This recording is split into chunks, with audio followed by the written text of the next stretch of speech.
and welcome to Mock the Week. I'm Dara Breen. Joining me this week are Andy Parsons, Tiff Stevenson and Joshua Whitcomb, Ramesh Ranganathan, Hugh Dennis and Gary Delaney.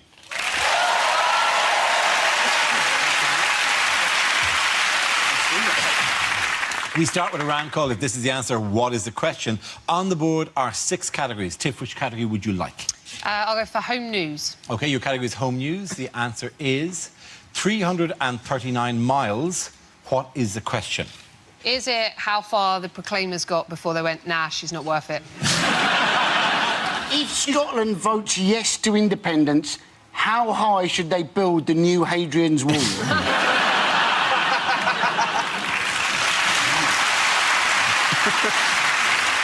Is it what distance from a roundabout is too soon to slow down? Is it what distance is the nearest that the HS2 route goes to David Cameron's house?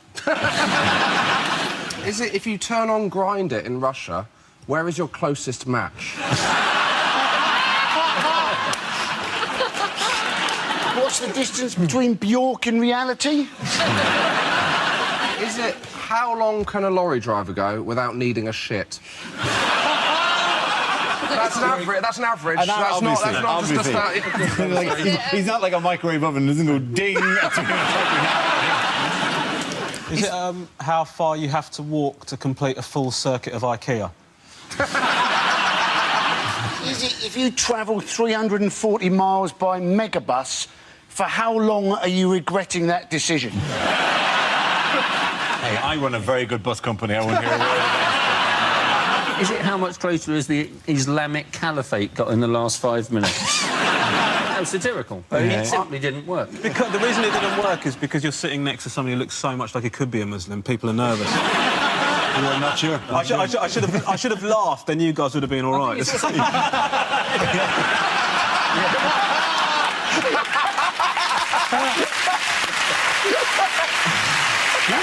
Is the answer, how far did the Tour de France go through Britain this week? Absolutely right. Thank you very much, Josh. Really good. Very well. Yes. The question I was looking for was, what's the total distance of the 3 British stages of this year's Tour de France, which began in Yorkshire at the weekend? Did you watch it? Did you watch it? Yeah, I enjoyed him coming through London. I thought that was a, you know, to show British cycling its best, they should probably have, when they got to central London, had to get a Boris bike. It's a bit strange, isn't it, that they've now gone to France. So the 4th stage is in France, and they've gone to France, and they've gone by train or ferry. When the obvious answer is send them across the channel on a pedalo. It's exciting, because it was in Yorkshire, but it still wasn't very Yorkshire. There was part of me that was hoping on the final descent they'd be overtaken by the guy from Last of the Summer Wine in a bath. I was playing the Hovis music. Yeah. He's a very happy Yorkshire, wasn't it? I mean, that's something a lot of people's traditional view of Yorkshire, you know, that they would have all sat and watched it go past and then gone, yeah. A nice clash of cultures, though, isn't it? I like the idea of Yorkshire people with French people, and we're hoping for, like, a big romance to bloom, where I've got a Yorkshire woman chatting up a French cyclist. Hey up, love, voulez-vous coucher avec moi ce soir? That would be amazing. Pet. Basically, wasn't it? It was York down to Sheffield, then it was bus to Cambridge, then cycle to London. A very familiar journey if you've ever tried to catch a train on a Sunday. What I like about it is they've sort of given French names to stuff, but then you still have, like, Yorkshire bits in. Do you know what I mean? Like, you've got, like, the Buttertubs Pass has become Côte de Buttertubs. Like, it's quality. It's like when you hear, like, when I hear my family sort of speaking in their mother tongue, you sort of... We talk, and then you have to throw in an English word, like, "En la madre, yo pretty much nalla, nalla, en Kavanga, King's Cross St Pancras." You think that, you know, they did change all the names into French to get publicity, so all the pubs changed names, didn't they? All the pubs throughout Yorkshire changed that, and he just into French. And you think, how cross was the manager of Pret a Manger in Harrow? Did you see one of the pubs that changed its name was called the Yew Tree? Now, I think they should consider a name change anyway in that pub. I mean, it's been a huge topic, but I wouldn't have themed a pub around it. I mean, Planet Hollywood was an unpleasant visit at the best of times, but the Yew Tree is a genuine. What family fun at the Yew Tree? I don't think so. I just like the fact that you got to see somebody on a bike with a drug problem who hadn't just stolen my mobile phone. Watching the BBC coverage on that first day, though, they described... They said, oh, there's 2.5 million people out in Yorkshire, and they described in many areas that the crowds were dense. Now, I thought that was unnecessary and somewhat regionalist myself. Well, I watched the coverage of it coming into London, and although, you know, it stopped being in Yorkshire, but the commentator was incredibly Yorkshire, because he went, when they were commentating and looking at the different places in London they could see, and the bloke went, "There's the Shard. The Shard was finished just in time for the Olympic Games. You can go right to the top of the Shard. It's very expensive in my..." If you're an avid fan of the Tour de France, as I am, as they go on, there's always a helicopter shot to break up just the shots of the cyclists of whatever local chateaus there are, like whatever, which they sort of did a version of. But there's one shot of Trafalgar Square, and the camera of the helicopter slowly rotating around Nelson's column, and you're going, I would like to hear the French commentary. Nobody knows who this man is.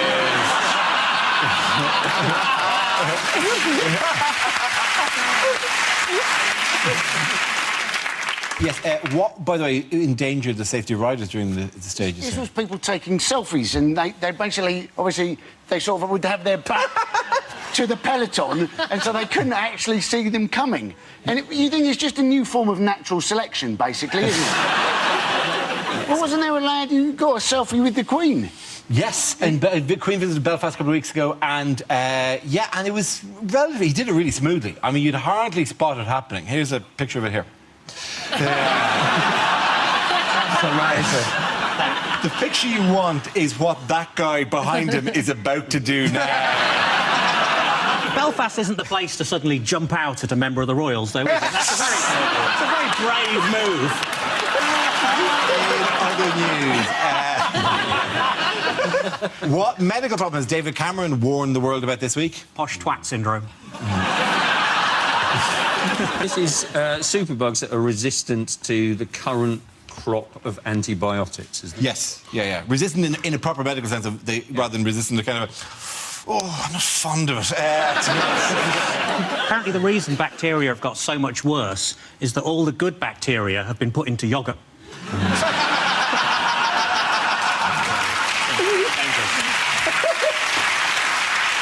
So he said it's going to send medicine back to the Dark Ages. Yes, yeah. I'm not going to go to the doctor. If I turn up with athlete's foot and end up getting burnt as a witch, I'm not getting involved. I mean, it'd be your only choice. I mean, the guy who farms leeches is going, well. You've all come crawling back now, haven't you, with your infections and whatnot? He has had probably quite a bad few years, the guy that farms leeches, though. It's been a rough 300 years or so since the madness of George III. That, you know, but since, you know, he's still waiting with his... just stroking the leeches. Oh, yes. They shall come back to us. No, I do not let the leech sit on my arm. The leech is stuck to my arm. I can't get the leech off my arm. The thing that worries me about going back to the Dark Ages is, if you go back to the Middle Ages with medicine, the thing that really worries me is keyhole surgery. Have you seen the size of a medieval keyhole? The thing is, I think everybody's known this, haven't they? Like, that doctors prescribe antibiotics, like, too much. Like, every time you go to the doctor, like, I feel fluey, antibiotics, my leg hurts. My leg hurts, antibiotics. I think that I'm developing a bacteria that's resistant to antibiotics. Antibiotics. I'll tell you what, if I'd done that impression, it would have got a lot different reaction. It would have been fine, because it would have gone...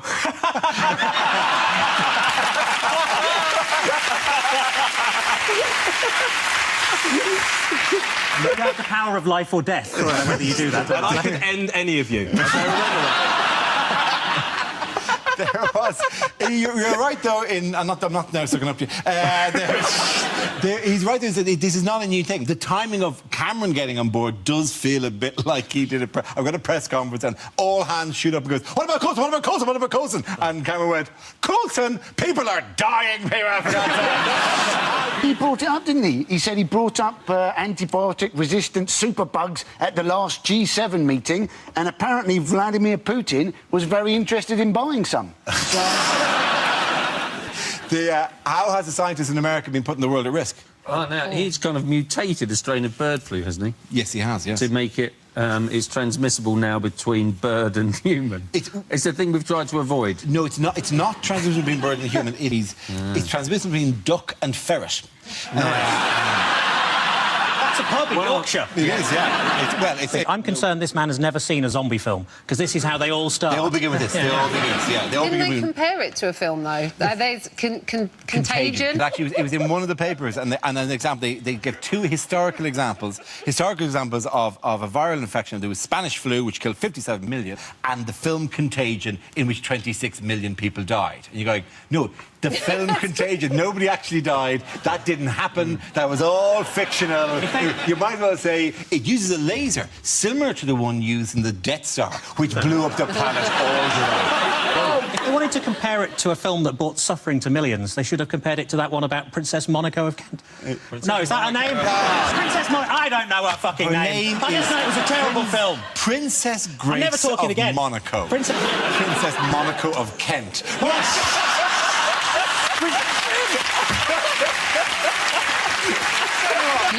Your wife works in medicine, doesn't she? She's a doctor. Yeah. Do you reckon this is true? Do you reckon you can tell what someone's going to be like in bed depending on which area of medicine they work in, right? Because you've got, like, the paramedics.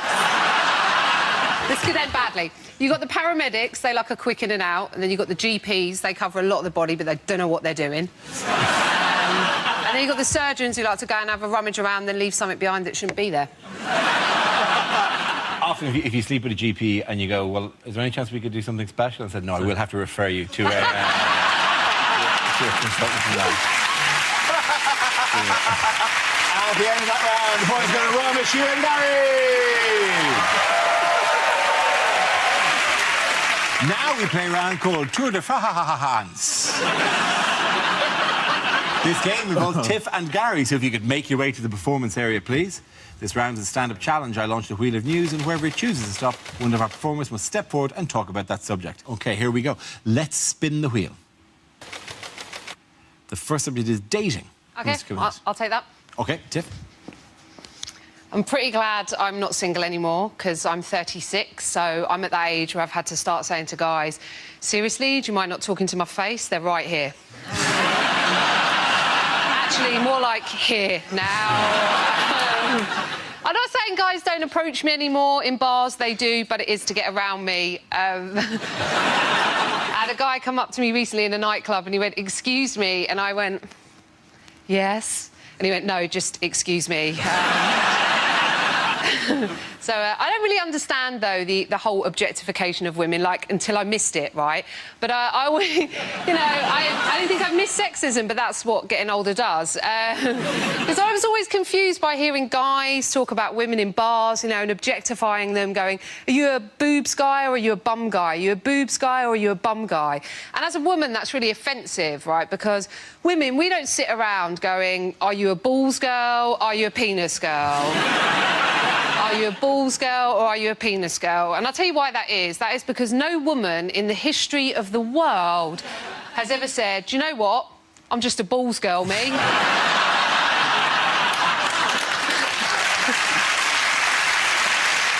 Just really love a pair of balls. I just love a pair of balls. I like how they're dry and clammy at the same time. Wrinkly but weirdly smooth. Red and brown. I like moving them around in my hand like they're Chinese meditation balls.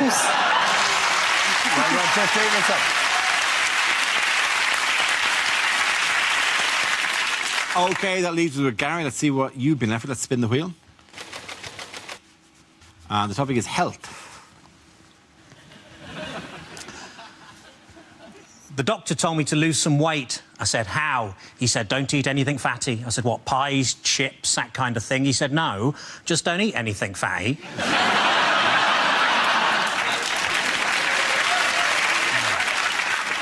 I was thrown out of Weight Watchers for making sarcastic comments during the weekly weigh-in.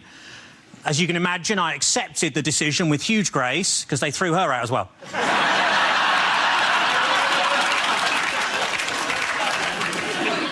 Chair of Dyslexic Society was recently given an OBE. He said, what's the point? I can't play the bloody thing.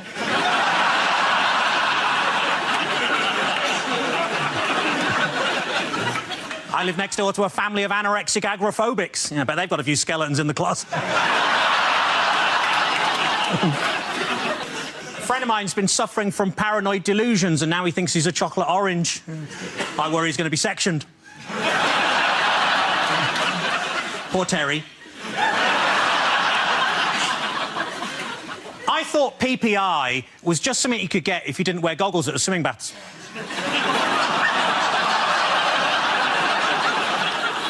I bought an alcoholic ginger beer. He wasn't pleased.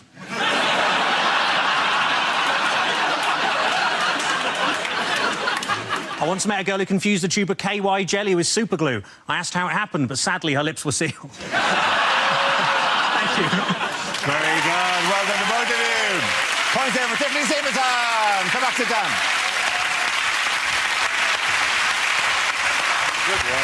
Our next round is called Picture of the Week. I show the panel a topical image and ask them to tell me what's happening. So, what's going on here? Is this when they got the news Cliff Richard had been caught in traffic?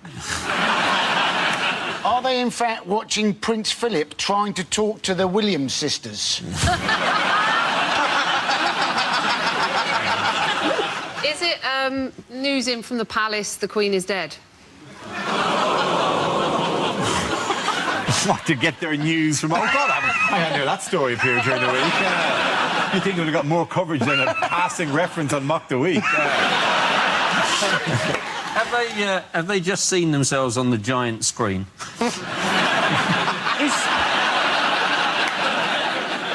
Have Kate and Wills hired private detectives to spy on each other?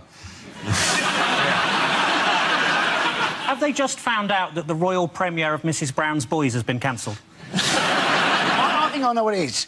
They have just witnessed Princess Monaco of Kent. Finally she's returned. It's a new thing where they do, like, public executions of illegal immigrants. Do you laugh? I mean, do you laugh, guys. Ron? Oh, sorry. I found that good. That was OK. Hey, you know what it actually is? I think they're at Wimbledon, aren't they? Yes, they are at Wimbledon. Thank you very, very much. Hugh, across Wimbledon. Yes, of course. This is a picture of Prince William and Kate Middleton cheering on Roger Federer before he was defeated by Novak Djokovic in the men's Wimbledon final. Seven-time champion Federer lost in 5 sets to Djokovic in a gripping match that lasted nearly 4 hours. He won, he ate the grass, or, as some people were saying, he lost his balance and hit the court with his teeth. That was... He said the grass was the best meal he'd ever had. Which, I mean, I've not tried Serbian food, but it must be. Also, if he ever wins on clay, it's going to be an absolute horror show, isn't it? Is that what they mean when they say a tennis player's seeded? He looks like he's getting ready to get seeded right now.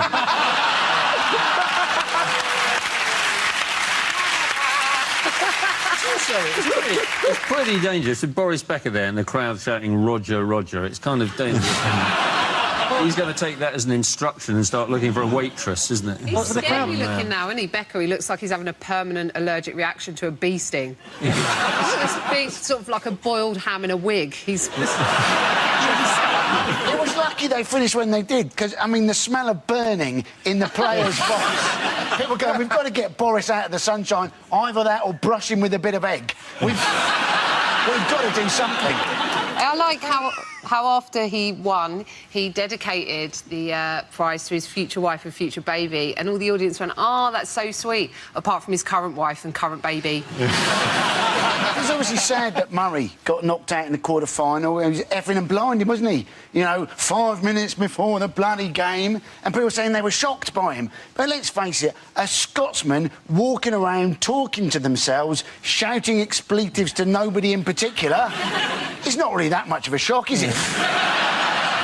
With Murray, there's always that thing. There's always that sort of age-old joke where when he's winning, he's British, and when he's losing, he's Scottish. And this time he got battered, and you can't get more Scottish than that. That'll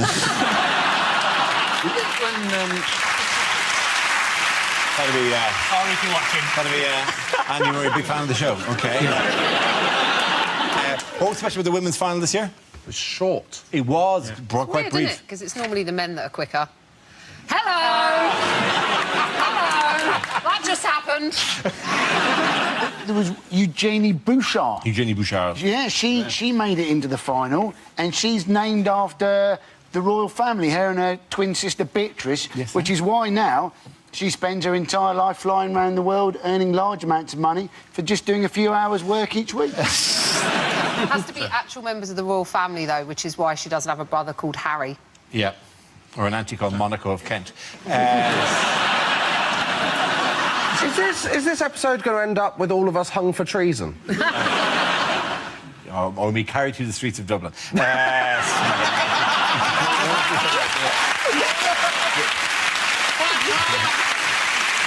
In other news, what did French police recently lose at Marseille airport? A giant Toblerone. This is fantastic. They did. They were doing a security test, weren't they, where they got sniffer dogs to find explosives, Semtex, that they had hidden, and the dogs couldn't find the explosives, and then the policeman who'd hidden the explosives couldn't remember where they'd hidden them. If a sniffer dog can't sniff out the bomb, then that's just a dog. I think probably that is a tough thing to turn to a dog and like take the badge off a dog. You're just demoted to a dog. You're off the force. This explosive they lost, I gather it was called C4. C4, yeah. Which presumably means they got another chance to find it again an hour later on C4+1.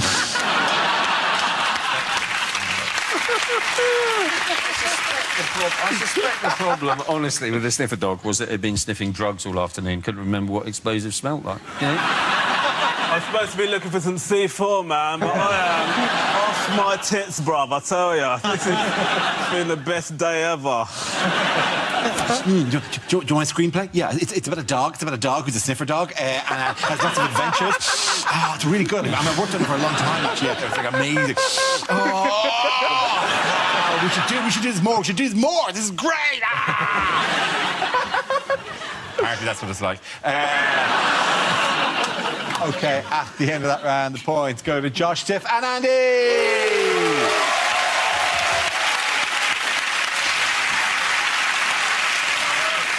Now we come to scenes we'd like to see, so if everyone can make their way to the performance area, please. I'll read out this week's topics, and then we'll see what our panelists can come up with. OK, here we go. The first subject is unlikely things to hear at the dentist. I think you may have to wear braces. It's just that you're very fat and your trousers keep falling down. I'm just a bit surprised at all. When I said spit it out, I wasn't expecting you to say you were shagging my wife.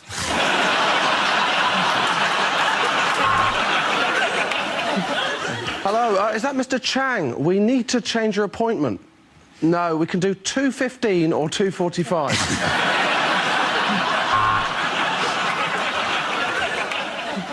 Welcome to Dick Van Dyke, the dentist. I'm afraid it's worse than bad breath. You've got supercalifragilisticextreme-halitosis.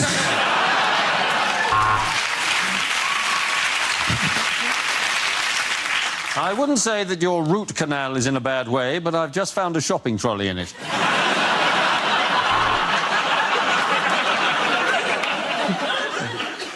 Do you want a lollipop for being such a brave boy? Of course you do. That's why your teeth look like cheesy Wotsits, you little prick. And now, if you inhale the gas and try and guess what I had for breakfast.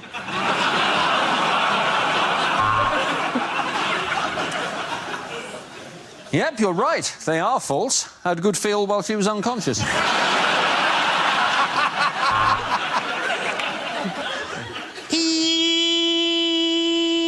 No, don't worry. That's not the sound of the drill. It's just that my receptionist's a Scouser.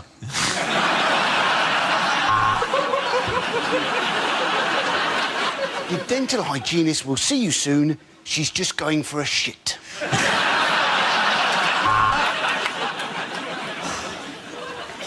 Upper right 6, lower left 7. Sorry, I'll be with you as soon as I finish this game of battleships.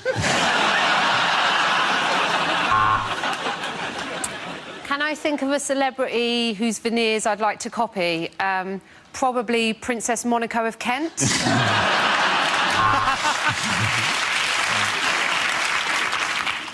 Why do I want a crown? Well, I'm Princess Monaco of Kent.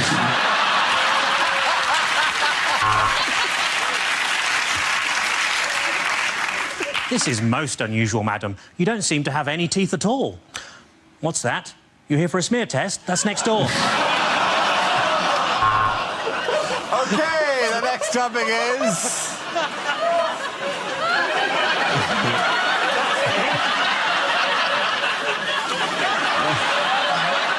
The next topic is... unlikely lines from a children's book. And Sleeping Beauty slept for 100 nights. In fairness, it had been a massive bender. Ah, Black Beauty, she said. I'm glad I bought you rather than the rampant rabbit.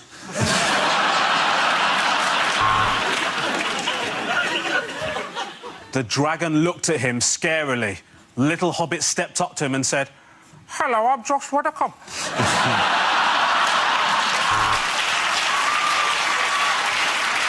I'm not doing the laugh. I'm not doing the laugh.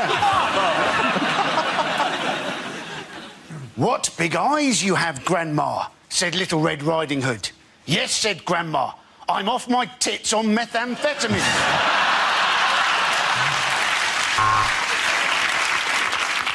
You do not like green eggs and ham?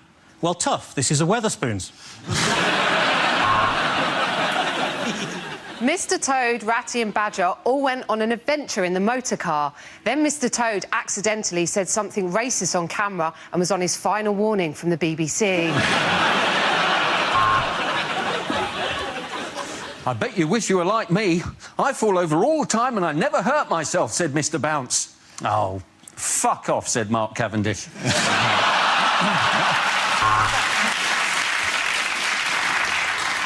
And behind the jumpers and the coats, at the back of the wardrobe, there he was, Julian Assange.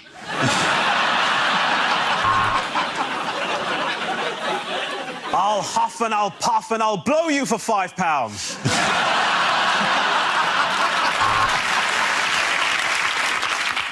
Well, what should we call our baby, said Mr. Dizzy. Ooh, let's think, said Miss Rascal.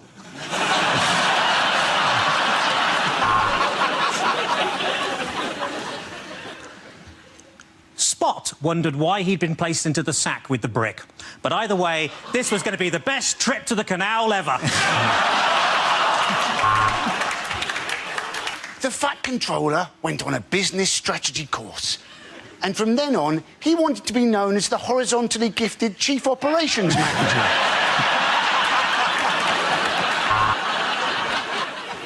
Well, Cinderella, she said, I'm your fairy princess, Princess Monaco of Kent.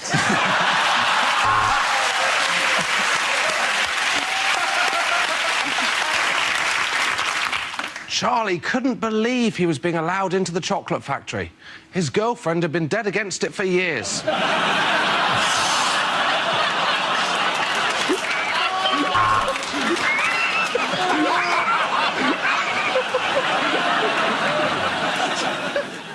It was maybe because Mr. Tickle could reach around doorways and through windows that he came to the attention of Operation U-Tree. And then you just have to try and pay your mortgage off before you die. Good night, son. At the end of that round, the points go to Robert, Hugh and Gary.